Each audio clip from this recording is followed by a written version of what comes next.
In this week's drive, we see how the experts get past, pay tribute to Possum, push the limits of man and machine on four wheels and two. All this and more in this week's Drive.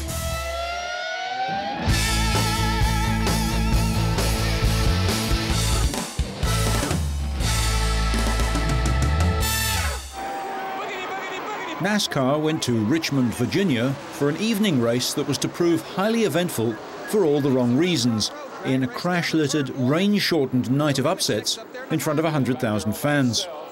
Trouble started early as Steve Park went hard into turn 1 on lap 44 and hit the wall, with Jamie McMurray just missing being involved in the crash. Almost 100 laps later and under lights, Jimmy Spencer also hit the wall in turn 1 with a flat right front tyre. It brought out the third caution flag of the race.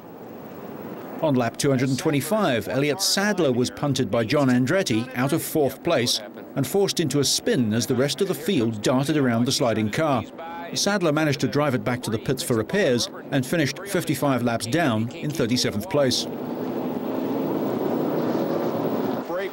Later, it was Jimmy Johnson who got into trouble after having to slow down for traffic. He finished 19th and on the same lap as the winner, having started 10th. The 40 car got him again. That's the guy got him the first time over in Las Vegas. Turn 1 found more victims as Ricky Rudd and Mike Skinner caused the 12th of a record 15 cautions of the race on lap 379. Neither were able to continue. With 11 laps to go, Jack Sprague got turned around by Kevin Harvick as rain began to fall, collecting an innocent Kenny Wallace and pitching him into the inside wall. Although rookie Sprague finished 26th and Wallace 29th, Harvick held 6th at the end. As the rain settled in, officials decided to end the race 6 laps early. As Joe Nemechek was the leader at the time, he was declared the winner. He led 6 times for a total of 155 laps to take his second career win.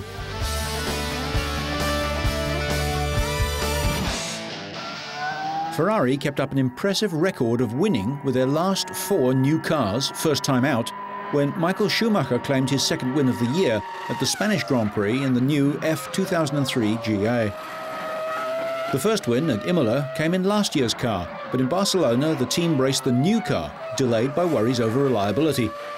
However, with the problems ironed out, the F2003 GA, named in honour of Ferrari's late patriarch Gianni Agnelli, did the business, coming home first and third.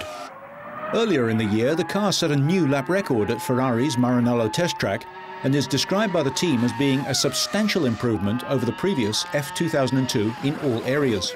Devastatingly fast and famously reliable, the outgoing machine will be remembered as the car that dominated 2002, powering to the drivers' and constructors' titles with ease. With Raikkonen's crash on the Spanish start line and Michael's 2 consecutive wins, the title is closed up. Alonso has used his Renault to good effect to get up to the sharp end of the championship. McLaren will be pushing to get their new car on the grid too. The next race is in Austria, an unknown quantity for some drivers. Well, the Austria Grand Prix is definitely a huge question mark in my head because I've never been to Austria, never to the track. Of course, I've never been there too. And the only thing I know about Austria is that our designer, Gustav Brunner, is Austrian, so it's, I'm looking forward to go there. First day on Friday, the circuit is very dust. It's very difficult to set up the car the first day. To be honest, I don't play a lot with the setup because the track changed so much during Friday and Saturday. I don't play a lot with the setup on Friday. I prefer to be sure that the track is clean up. And on Saturday, I start to work on the setup-wise. It's very difficult circuit for the braking. It's very, very big braking circuit. You have a very long straight line with a low downforce and very heavy braking. You need to work on the setup-wise to stabilize the car very well on the braking.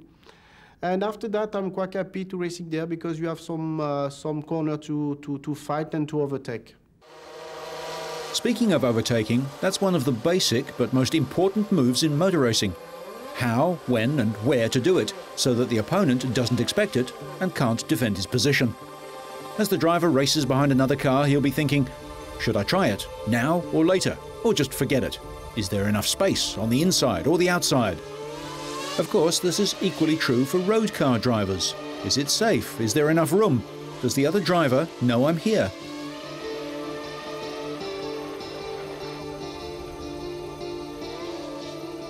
Out on the track, the person ahead will want to stay there and will make it as difficult as possible to get past. But there are a few other aspects to consider too, and they mostly have to do with the flow of air.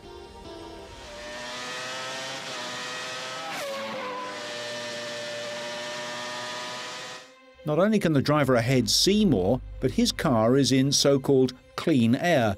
His car is not affected by turbulence, but it must cut its way through the air. This means his car's wings can generate downforce, holding the car onto the road for maximum grip when he's braking, accelerating or steering. The wings work by increasing the effective weight of the car onto the road, without increasing the weight that the engine has to drive along. But the trade-off is drag or air resistance, which requires extra engine power to overcome. The following car is in dirty air, with less downforce, but it doesn't have so much air resistance, being in a hole made by the leading car. Skillful drivers can get really close to the leading car and be sucked along in the slipstream. This allows him to build up momentum or speed without using all his power, giving him the chance to dart out and slingshot past at just the moment when the leading car starts to brake. But even for the experts in Formula One, this type of move doesn't always work. You know, you gotta commit yourself to doing it, and that's it. You know, sometimes works, sometimes doesn't, and I think you need to be well positioned when you're trying to do it. You know, you need to be 100% committed. Of course, to finish first, you must first finish. And either falling off the track through clumsiness or a failure to read the conditions, or worse, breaking the car, either on or off the track, will earn the driver no favours, and the team no points at all.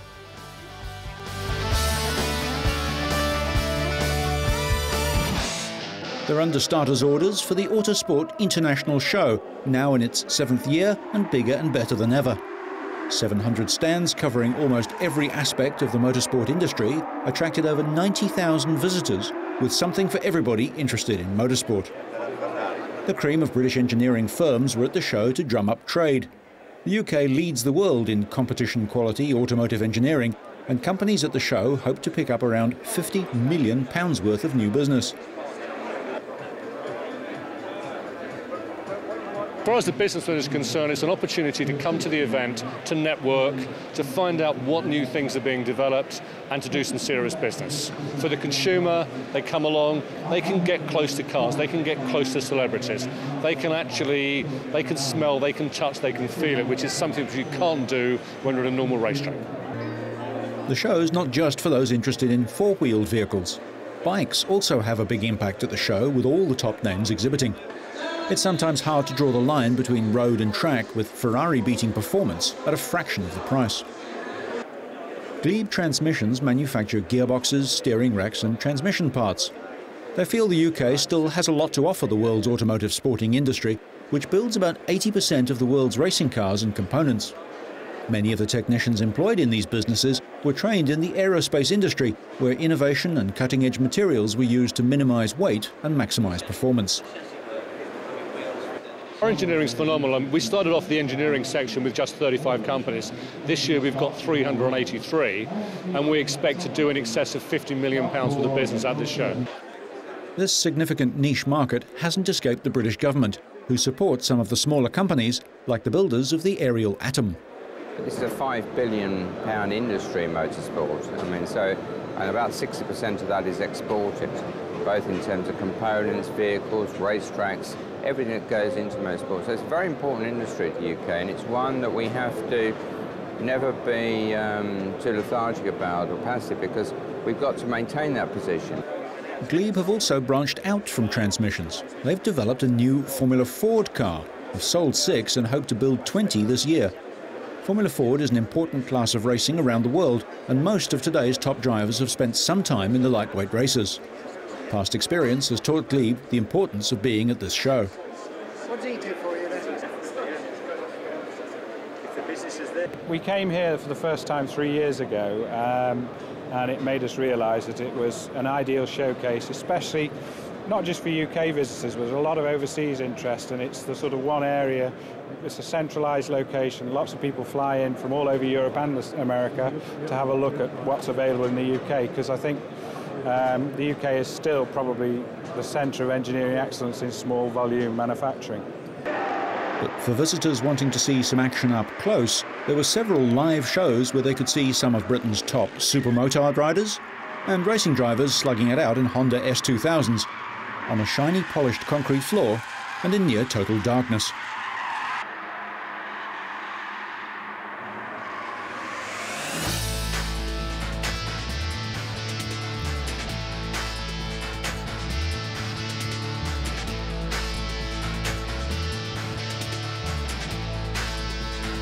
Peter Possum Bourne, New Zealand's only professional rally driver, has died 2 weeks after suffering severe head injuries in a road crash. The 47-year-old was checking the course for the Race to the Sky mountain climb when his road car collided with another vehicle near the South Island town of Wanaka. Bourne achieved a long-held ambition this year by earning a works drive for Subaru in the production class of the World Rally Championship. He finished 5th in the opening round in Sweden and was 7th in the Drivers' Championships. Possum was a 3 times Asia-Pacific champion and claimed the Australian rally title 7 times. Bourne was introduced to the sport in 1979 and quickly earned a renown for his driving skills and also his unusual nickname. As a teenager, he supposedly rolled his mother's car trying to avoid a possum in the road. Asked whether, after winning his 7th consecutive Australian Championship last year, he would try again, Bourne replied, "Yes, I'm doing what I like doing." He drove Subarus almost his entire career and, not surprisingly, formed strong bonds throughout the company and around the world. Australasian rallying has lost its greatest driver, and Possum's family has lost a great dad. Possum was a real character, full of humour, full of life, and abundant in energy. It took rescue teams an hour to cut Possum from the wreckage before he was airlifted to Dunedin Hospital. He was in a drug-induced coma until life support was withdrawn. Bourne is survived by his wife Peggy and 3 young children, Taylor, Spencer and Jaslyn. In his hometown of Pukekohe, south of Auckland, locals paid tribute to the champion who once drove milk tankers for a living.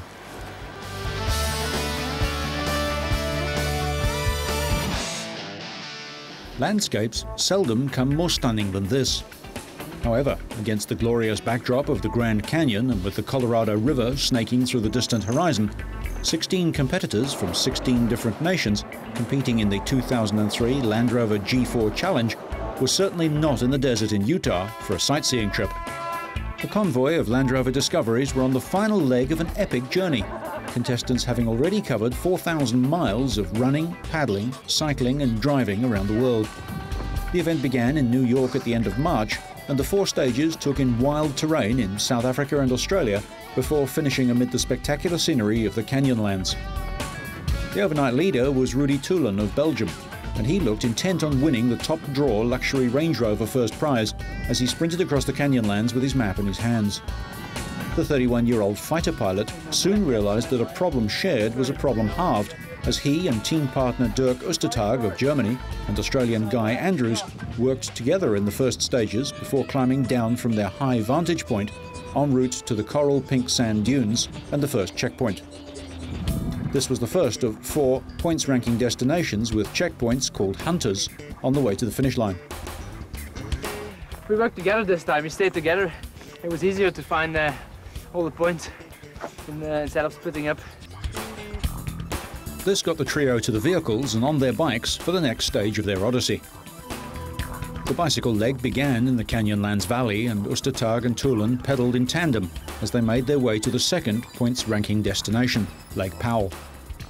Although it might look flat, riders seemed convinced later that almost every metre of the track was uphill.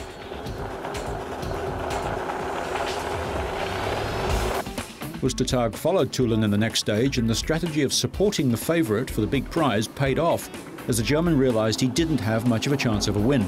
But there was still the team prize.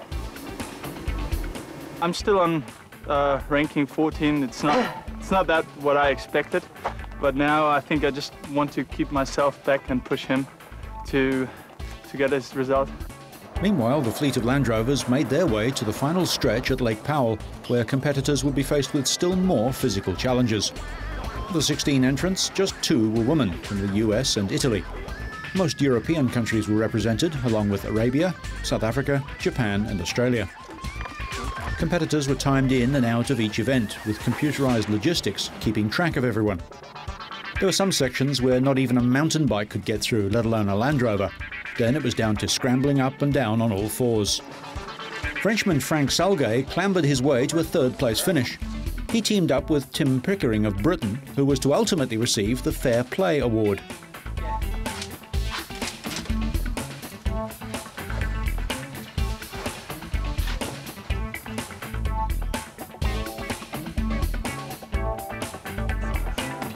Alberta Chiappa of Italy, a 30-year-old chemist from Milan, clicks the electronic Hunter register before setting off for a driving challenge on the way to Warner Lake.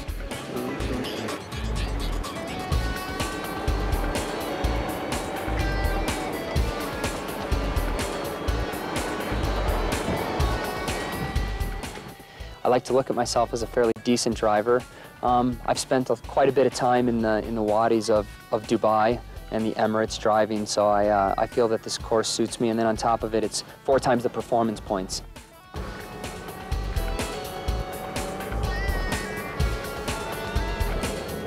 However, there followed a test for both mental and physical dexterity. Here, the first 4 competitors abseiled down to the start of the Matrix test. Completing the Matrix released a key code that would enable them to start the waiting Range Rover at the finish line. Then it was back on the bikes for more tough roads on the way to a session in a kayak. Here, Toulon was able to extend his lead over second-place Frenchman Frank Salguet with a powerful paddle. But the Frenchman struck trouble after missing the first buoy of the competition. This mistake would lose him second place to Chris Perry of Arabia. By this stage, only 4 of the 16 were left. Kanit Gazioglu of Turkey joined Toulon, Perry and Salguet and had problems in the kayaking section and ended 4th overall. Of course, the vehicles had to be given another chance of showing their capabilities, and all the finalists got through this demanding section without a hitch.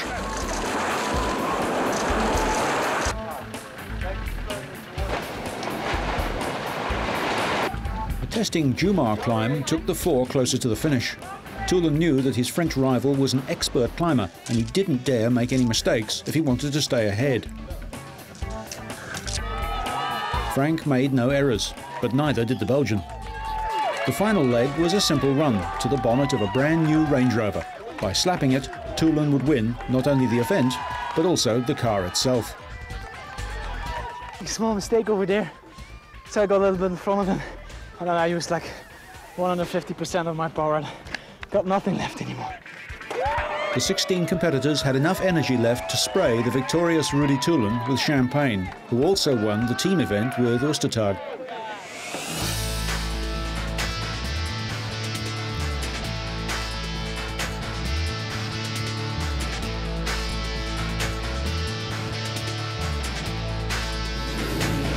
Having won both the Spanish and Dutch rounds, Michael Pichon of France started the European Motocross Grand Prix as the man to beat. His main competitors in the world title, Belgium's Joel Smets and Stefan Everts, found themselves in a battle for 3rd place with Brian Jorgensen of Denmark. Up ahead, Pichon's Suzuki was being pushed to the limit by the Honda of Irishman Gordon Crockard. It was a short race for home favourite Pit Byra, who crashed out early. Unfortunately, neither Smets nor Everts could get near the Frenchman, who had an advantage of 3 seconds at the end of the 20-lap race, coming home ahead of Crockard and Smets, with Everts ending up almost half a minute back. Crockard took the lead on his 4-stroke Honda several times, despite having dislocated his shoulder 3 weeks before. This challenge to Pichon's domination had the 15,000 fans roaring. Everts finished 4th, the first time in over 2 years that the 6-times world champion has finished off the podium without suffering a mechanical problem.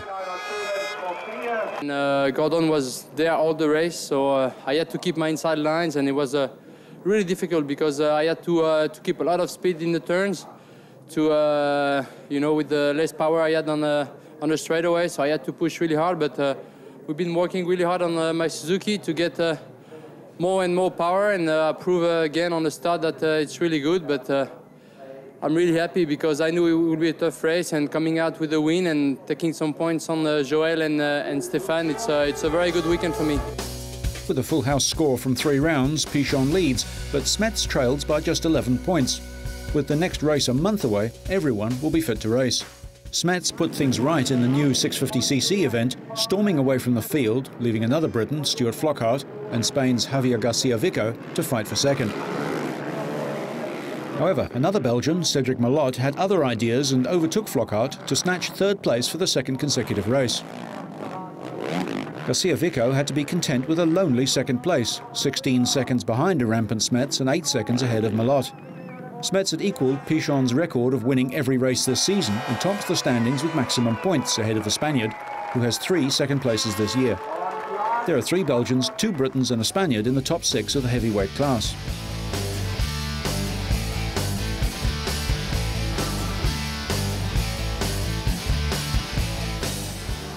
The 125cc event was won by Mark de Ruyver of the Netherlands on a KTM, and it seems the 125 riders will have a much closer championship.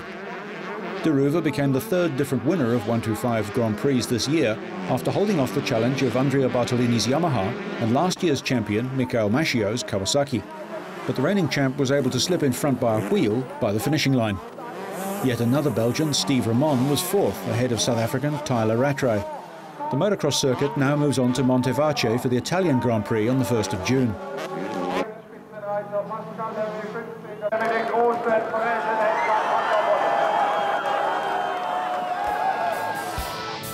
Just 5 points separate the top 3 riders, with the previous leader, Belgium's Steve Ramon, splitting de Ruyver and Bartolini.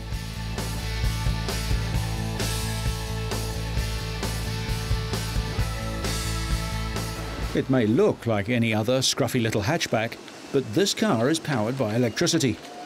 Scientists at the University of Southampton are developing a hybrid electric petrol car. While most electric vehicles have a range of about 80 kilometres, this one's been designed to travel much further. Where the car's engine once was, only an empty space now exists.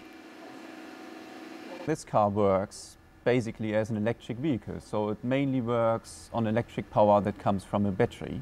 In this case, a lithium-ion battery. Most people are worried about having not enough range with an electric vehicle, so this car has got a so-called range extender, a fuel converter, that gives you as much range as you want. Lots of batteries charged by a fuel converter. That's an ordinary petrol engine to you and me. The tired little runabout can reach about 120 kilometers an hour and uses almost no petrol. The fuel consumption of this vehicle in urban areas goes up to 250 miles per gallon. That is something like 1.1 liter per 100 kilometer. And as I said, this is in urban traffic. And short distance driving or short distances make the most of all undertaken journeys. So about 90% of all journeys are shorter than something like 40 miles. It's hoped that this will become the cleaner, more environmentally friendly and most fuel-efficient way to travel around town. Just don't tell them that you can already buy a Honda or a Toyota off the showroom floor that does exactly the same thing. So, whether you're racing under lights, up to your neck in it, or just sliding off the road, so you stay on track and up to speed, make sure you catch next week's Drive.